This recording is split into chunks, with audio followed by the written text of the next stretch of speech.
दुनिया में कुछ जगह ऐसी हैं जहां पहले हजारों लोग रहते थे, जीवन की रौनक थी, लेकिन आज वहां गहरी खामोशी है। कुछ शहरों को युद्ध ने बर्बाद कर दिया, कुछ जगहों को प्राकृतिक आपदाओं ने निगल लिया और कुछ जगहों को लोगों ने रहस्यमय तरीके से छोड़ दिया। आज हम आपको लेकर चलेंगे दुनिया के ऐसे ही सबसे क्रीपी जगहों पर, जहां लोग नहीं रहते, बस भूतों की कहानियां और खंडहर बचे हैं। क्या आप तैयार हैं इन भुला दिए गए शहरों का रहस्य जानने के लिए? तो चलिए शुरू करते हैं।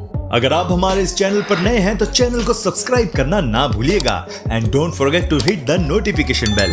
ये कहानी है ताइवान के सेंजी पोर्ट विलेज की, जो आज भूतों की कहानियों से प्रचलित है। 1978 के आसपास ताइवान के उत्तरी तट पर अमेरिकी नौसैनिकों और अमीर लोगों के लिए छुट्टियों का एक फ्यूचरिस्टिक रिजॉर्ट बनने का काम शुरू हुआ। यहाँ घर नहीं थे, बल्कि गोल यूएफओ जैसे दिखने वाले पॉट्स बनाए गए थे। ये बिल्कुल किसी साइंस फिक्शन फिल्म के सेट जैसे दिखते थे, लेकिन ये प्रोजेक्ट कभी पूरा नहीं हो पाया। 1980 में इसे छोड़ दिया गया। क्यों?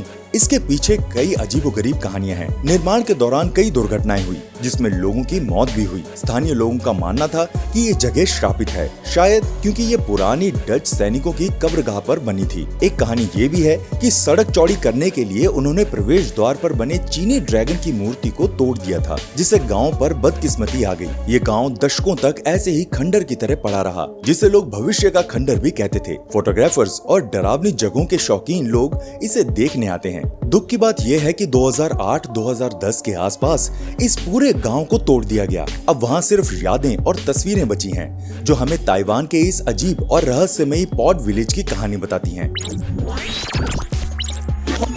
बीचुआन, भूकंप से प्रभावित वो शहर जो समय में थम गया। ये कहानी है चीन के सिचुआन प्रांत में बसे बीचुआन शहर की, जिसे 12 मई 2008 में आए भयंकर भूकंप ने तबाह कर दिया था। ये भूकंप 7.9 तीव्रता का था, जिसने इस पूरे इलाके में भारी तबाही मचाई और लगभग 90,000 लोगों की जान ले ली थी। बीचुआन सबसे ज्यादा प्रभावित शहरों में से एक था। यहाँ 80% से ज्यादा इमारतें ताश के पत्तों की तरह ढह गई। अकेले इस छोटे से शहर में 8,600 से ज्यादा लोग मारे गए थे, जिनमें स्कूलों के कई बच्चे और शिक्षक भी शामिल थे। इस भयंकर त्रासदी के बाद सरकार ने एक अभूतपूर्व फैसला लिया। उन्होंने पुराने बीचुआन शहर को दोबारा ना बनाने का फैसला किया। इसे एक खुला संग्रहालय बना दिया गया। आज बीचुआन शहर के खंडर ठीक वैसे ही हैं जैसे भूकंप के बाद थे।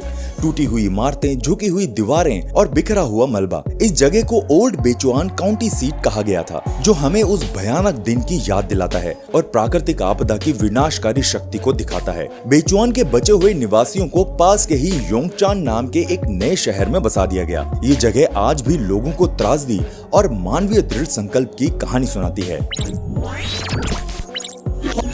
वरोशा शहर, जहां समय 1974 में ही थम गया था। ये कहानी है साइप्रस में बसे वरोशा शहर की, जिसे दुनिया का सबसे बड़ा गोस्ट टाउन भी कहा जाता है। 1970 के दशक में वरोशा एक शानदार टूरिस्ट हब था। यहाँ के आलीशान होटल, खूबसूरत बीच और नाइट लाइफ यूरोप के अमीरों और हॉलीवुड सितारों को खींच लाते थे। ये भूमध्य सागर का चमकता सितारा था। जुलाई 1974 में तुर्की सेना ने साइप्रस पर हमला किया। नरसंहार के डर से वरोशा के लगभग 40,000 ग्रीक साइप्रस नागरिक अपना सब कुछ छोड़कर रातों रात भाग गए। उन्हें लगा कि वे कुछ दिनों में वापस आ जाएंगे, लेकिन वो कभी वापस नहीं आ पाए। तुर्की सेना ने इस पूरे शहर को फेंसिंग से घेर कर बंद कर दिया। पिछले 50 सालों से ये शहर वीरान पड़ा है। आज भी यहाँ की बिल्डिंगें, होटल, दुकानें, यहाँ तक कि शोरूम में खड़ी गाड़ियाँ भी 1974 की स्थिति में हैं। खिड़कियाँ टूटी हुई हैं, हर जगह जंगली पौधे उगाए हैं और बालकनी में लटके कपड़े तक सड़ चुके हैं। ये शहर युद्ध और राजनीति के कारण फ्रोजन हिस्ट्री का एक जीता जागता उदाहरण है। अब बात करते हैं चीन के शोंगशान द्वीप पर बसे हुतुआन नाम के एक छोटे से मछुआरा गांव की। ये शंघाई के पास जोशुआन द्वीप समूह का हिस्सा है, लेकिन इसकी कहानी एकदम परियों की कहानियों जैसी है। एक समय था जब 1980 के दशक में यहाँ 2000 से ज्यादा लोग रहते थे, लेकिन ये जगह मुख्य भूमि से बहुत दूर थी। शिक्षा और रोजगार के बेहतर अवसर न मिलने के कारण 1990 के दशक में लोगों ने यहाँ से पलायन करना शुरू कर दिया। 2002 तक ये गाँव पूरी तरह वीरान हो चुका था। यहाँ केवल कुछ ही लोग बचे थे। जब यहाँ के लोग चले गए तो प्रकृति ने अपना कब्जा जमा लिया। दशकों की वीरानी में हरे भरे पौधे, बेल और झाड़ियां इस पूरे गांव पर छा गई। आज होतुआन के घर हरे कालीन से ढके हुए दिखते हैं। घरों की दीवारें, खिड़कियां और छतें सब कुछ घनी हरियाली में लिपटा हुआ है। ऐसा लगता है जैसे प्रकृति ने इस गांव को गले लगा लिया हो। आज ये जगह एक लोकप्रिय टूरिस्ट स्पॉट बन गई है। लोग यहाँ की अनोखी सुंदरता और इस बात को देखने आते हैं कि कैसे प्रकृति ने अबैंडन प्लेस को किसी जादुई दुनिया में बदल दिया। अब बात करते हैं रशियन फॉरेस्ट में मगादान ओब्लास्ट की कड़ाके की ठंड में छिपे हुए कैडिकचन की। ये एक अबैंडन्ड माइनिंग सिटी थी। इसकी कहानी सोवियत काल से जुड़ी है। 1940 के दशक में कोयला निकालने के लिए इसे गुलाग कैदियों द्वारा बनाया गया था। ये एक मोनोटाउन था जिसका पूरा जीवन सिर्फ कोयला खदान पर निर्भर था।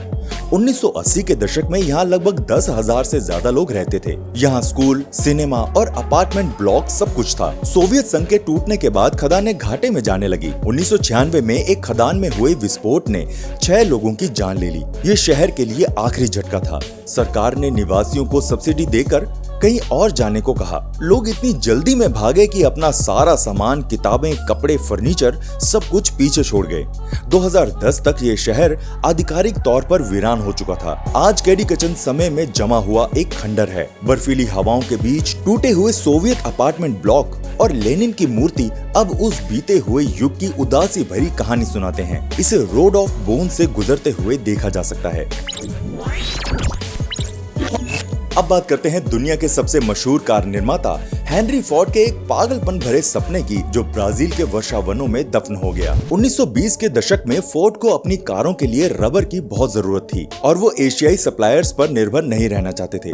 इसलिए उन्होंने 1927 में ब्राजील में 25 लाख एकड़ जमीन खरीदी ताकि वे खुद रबर उगा सकें। फोर्ड ने इस जगह को नाम दिया फोर्डलैंडिया। उनका सपना सिर्फ रबर उगाना नहीं था, बल्कि अमेज़न के बीचों बीच एक परफेक्ट अमेरिकी शहर बनाना था, जहां अमेरिकी शैली के घर, सफेद बाड़, गोल्फ कोर्स और अस्पताल बनाए गए। उन्होंने मजदूरों पर हैमबर्गर खाने, शराब ना पीने और अमेरिकी टाइम टेबल के हिसाब से काम करने का नियम थोप दिया। लेकिन ये सपना पूरी तरह विफल रहा। फोर्ड को ट्रॉपिकल फार्मिंग का कोई ज्ञान नहीं था। उन्होंने रबर के पेड़ बहुत पास लगाए, जिससे वो जल्दी बीमार हो गए। अमेरिकी संस्कृति और जीवन शैली को जबरदस्ती थोपना स्थानीय ब्राजीलियाई मजदूरों को पसंद नहीं आया, जिससे अक्सर झगड़े और दंगे होते थे। आखिरकार 1945 में हेनरी फोर्ड के पोते ने भारी घाटा उठाकर पूरे प्रोजेक्ट को ब्राजील सरकार को बेच दिया।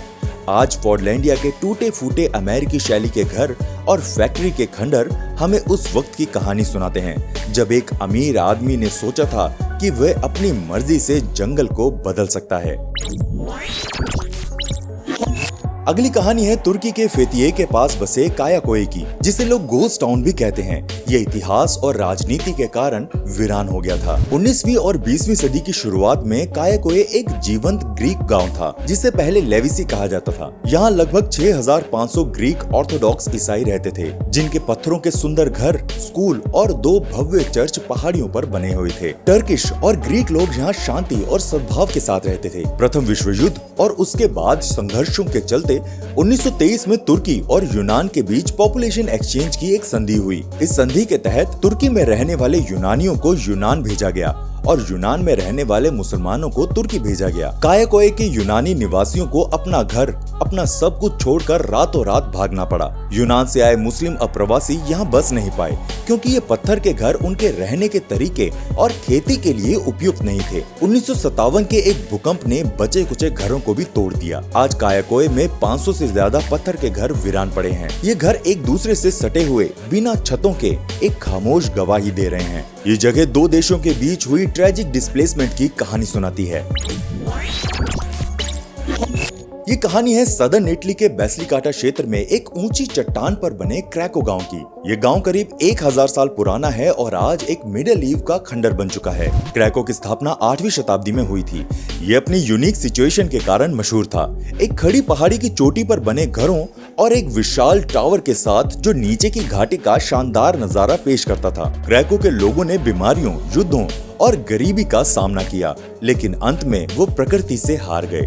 19वीं सदी में खराब खेती के कारण यहाँ कई लोग अमेरिका चले गए। 20वीं सदी की शुरुआत में ये इलाका लैंडस्लाइड के प्रति संवेदनशील हो गया। 1960 के दशक में एक भयंकर भूस्खलन ने गांव को बुरी तरह से क्षतिग्रस्त कर दिया। 1980 के भूकंप ने बाकी बची इमारतों को भी हिला दिया। निवासियों को मजबूरन नीचे की घाटी में क्रैको पेस्टेरा नाम की नई बस्ती में जाना पड़ा। आज क्रैको एक अबेंडन आर्कियोलॉजिकल साइट है, जहां बस टूटी फूटी इमारतें, वीरान गलियां और एक मुख्य चर्च का ढांचा बाकी है। इसकी नाटकीय सुंदरता और खामोशी ने इसे कई हॉलीवुड फिल्मों जैसे James bond, quantum of solace के लिए एक लोकप्रिय शूटिंग लोकेशन बना दिया था। अब बात करते हैं मैक्सिको के उत्तरी रेगिस्तान में जोना डेल साइलेंसियो यानी द जोन ऑफ साइलेंस की, जिसे मैक्सिको का बर्मुडा ट्रायंगल भी कहा जाता है। स्थानीय लोक कथाओं और दावों के अनुसार इस 30 मील के दायरे में जाने पर रेडियो सिग्नल पूरी तरह काम करना बंद कर देते हैं, मोबाइल फोन डेड हो जाते हैं और यहाँ तक कि कंपास भी अपनी दिशा से भटक जाता है। इस जगह को असली अंतर्राष्ट्रीय पहचान मिली 1970 में, जब अमेरिका का एक एथेना टेस्ट मिसाइल अपने रास्ते से भटक गया और न्यू मैक्सिको की बजाय दुर्घटनाग्रस्त होकर मापिमी रेगिस्तान में गिर गया। अमेरिकी वैज्ञानिकों को मलबा हटाने के लिए यहाँ एक एयर स्ट्रिप और रेलवे ट्रैक बनाना पड़ा, जिसने इस जगह पर बहुत ध्यान आकर्षित किया। लोगों का मानना है कि इस क्षेत्र में मैग्नेटिक एनोमलीज बहुत ज्यादा है, शायद इसीलिए क्योंकि लाखों साल पहले ये जगह प्राचीन समुद्र तल थी, जहाँ मैग्नेटाइट जैसे खनिज बहुत हैं। यहाँ मेट्रॉइड गिरने की घटनाएं भी बहुत ज्यादा होती हैं। कुछ लोगों ने यहाँ यूएफओ देखने और लंबे गोरे अनजान लोगों से मिलने का दावा भी किया है, जो उनसे सिर्फ पानी मांगते हैं और फिर अचानक गायब हो जाते हैं। वैज्ञानिकों का कहना है कि ये सब भौगोलिक और तकनीकी कारण है, लेकिन स्थानीय लोगों और पर्यटकों के लिए ये जगह आज भी पहेलियों और कहानियों से भरी हुई है। आपको हमारी ये वीडियो कैसी लगी हमें कमेंट करके जरूर बताइएगा, और अगर वीडियो पसंद आई हो तो इसे लाइक भी कर देना। मिलते हैं आपसे अगली वीडियो में, तब तक प्लीज अपना बहुत ध्यान रखिएगा।